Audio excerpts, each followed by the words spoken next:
Quay phim Hàn Quốc cái nè, quay phim Hàn Quốc cái nè, quay phim Hàn Quốc cái đi chị cháu nè nha.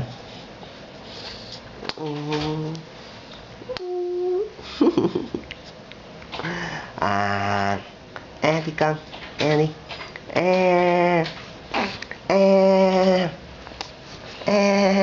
Ôi lè lưỡi, lè lưỡi. Nhìn cái gì? Nhìn cái túi của cậu Khôi à? Ngáp, ngáp, ngáp, ngáp đây là ngáp,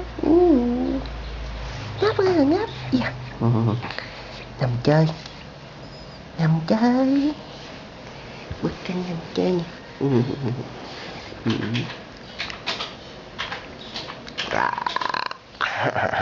Ngáp, ngáp.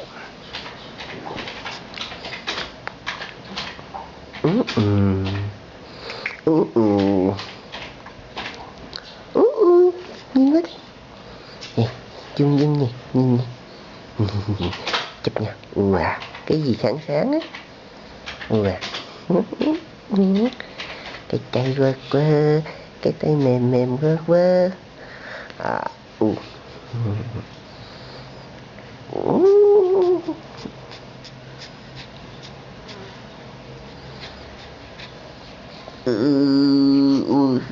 Sao ngáp nhiều hả? Buồn ngủ à? Ngáp nhiều hả? Buồn ngủ à? Cái ngáp nhiều chứ có buồn ngủ nha. Dạ. Dạ. Ý à. Bùi tập nhái ô cho. Tập nói hả? Con tập nói hả?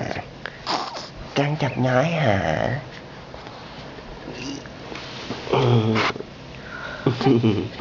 Đạp bum bum.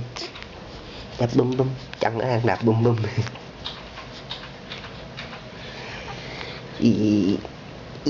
Làm mặt cháu. Khó chịu rồi. Chắc tới thời kỳ đòi ẩm rồi. Dạ.